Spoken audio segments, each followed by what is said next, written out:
Hey everyone, welcome to another episode of the C-Suite Dads video series. I am honored to have Sean Harvey with us today. He is the creator of a forthcoming book called Warrior Compassion. Sean, thanks for being here. Why don't you share a little bit about who you are and where you're coming from today? Yeah, hey everyone. It's great to be here. Thanks for having me. So I'm Sean Harvey. I have written this book, continue to write it, called Warrior Compassion, Unlocking the Healing Power in Men. And really the subtitle is really offering a roadmap for men's healing as a catalyst for systems change. And so this really plays at the intersection of men's healing, compassionate masculinity, spiritual understanding, and systems change. Kind of all the different machinations of perspectives that I bring. And in the book, I've interviewed over 50 men at the forefront of the men's healing movement to share their stories of healing, transformation, and or spiritual awakening as a way to give other men, hope and permission to go on their own journeys. That's great. That's awesome. And, in this space, we're talking, we're all in senior leadership positions of some kind within our companies. And so I'm curious, how do you see, and I'm sure some of the men you've interviewed are in this kind of space too. How are you seeing warrior compassion playing out within that kind of senior leadership of corporate America? So I've been doing change management, organization development, leadership development work for over 20 years. Basically, I develop change agents. My work now, having gone from Wall Street to working at a fashion company, Eileen Fisher, I now work with police and federal law enforcement. At the essence, bringing compassion into organizational systems. And what happens when we bring a deeper level of compassion, part of what I realize is if we only look at compassion by itself and not looking at masculinity, we often can dismiss compassion as something that's weak, soft, or doesn't really help bottom line. Yeah. In reality, it accelerates it. It magnifies it. And so helping leaders to tap into compassion, to look at the role masculinity plays in organizations, how it's influenced the way organizations are designed, and then how we lead. And so really being able to take a more integrated and balanced approach in our organizations that allow more compassion throughout the system. It seems so counterintuitive, right? At least when I first met you and started talking about it, I don't think of compassion in our systems per se, especially not in large corporate systems that we've seen play out. And I'm wondering, what's the inroad there? How do you identify spaces for compassion? Because I love the concept, and it just seems so foreign to me anyway. Well, I think that's the point. I think we have a lot of progressive leaders who become more conscious, become more enlightened, see things in a different way, and they hit their head against systems that lack humanity. I think we're talking a lot about human-centered workplace design. I think we're talking about bringing humanity into the workplace.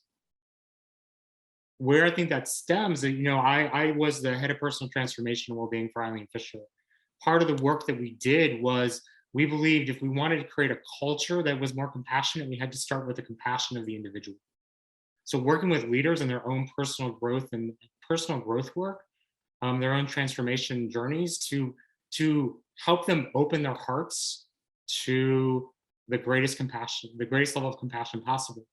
What we often do when we talk about compassion is we intellectualize it, but we don't really have a roadmap on how do we embody it. This book is really about helping us move from intellectualizing this idea of compassion to being courageous and fearless to look within ourselves, to look at the wounds that prevent us from actually being compassionate and prevent us from actually accessing, giving, and receiving and experiencing love in its fullest unconditional way.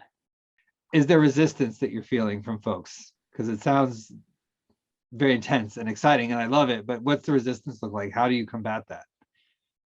I've been talking about this for 5 years. I've never had resistance. Good. I was actually talking to, it's just that, I say that not in a lighthearted way.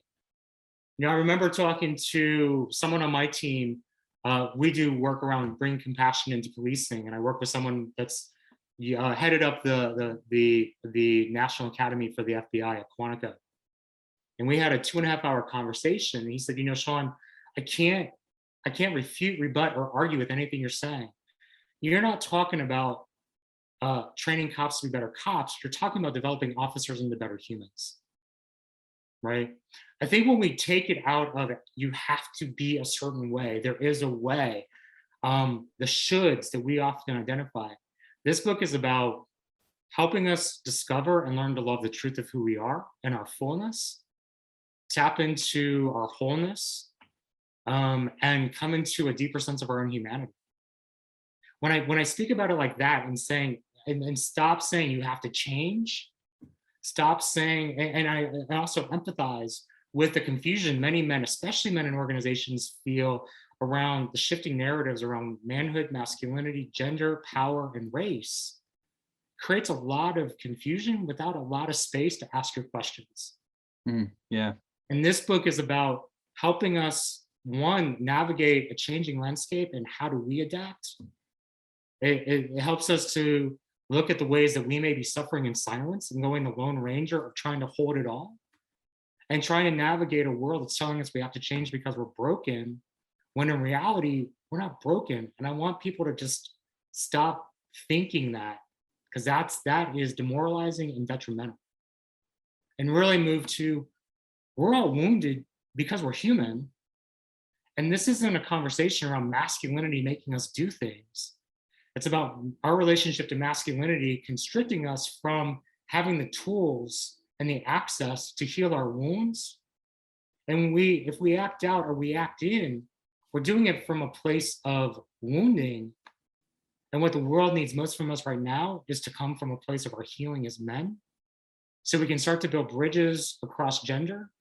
We can start to reframe leadership models from fear-based control to love-based liberation or compassion. That we can start to shift power dynamics to elevate more voices. And then we can start to reimagine systems and structures that will transform our cultures to be more conscious, compassionate, inclusive, and connected. Well, I'm glad I asked the question so we could get into the heart of what you're doing, because that is beautiful. And I guess my last question to keep us on time is how does someone get involved? How do they, do you do programs? Do you do it in the office, outside the office? Yeah, what's your method? Yeah, so I would say first, pre-order the book.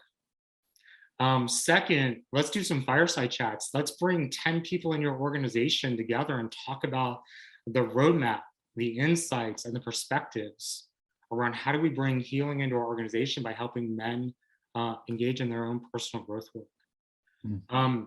Third, I've created labs, one for leaders called Leading with Warrior Compassion, and another called Rise of the Compassionate Warrior. And then a third, Compassionate Bridge Building Labs. And then I created a whole architecture for how can we bring this into organizational systems. And last, invite me in for a keynote, and I can talk about this in much more than 8 minutes, and really share a new perspective on how we can bring organizational systems change and new ways of leading in organizations. And I've been doing this, I've been a change agent, developing change agents for 20 years. And so it's bringing those insights with this lens into new ways of being in organizations. Awesome. Well, Sean, thank you so much. Thank you all for listening to this latest episode. There will be links to all the things that Sean has talked about in the email. If you didn't see those already, just scroll on down to get access to Sean. He's an amazing guy doing some amazing work. So thank you, Sean, for being with us.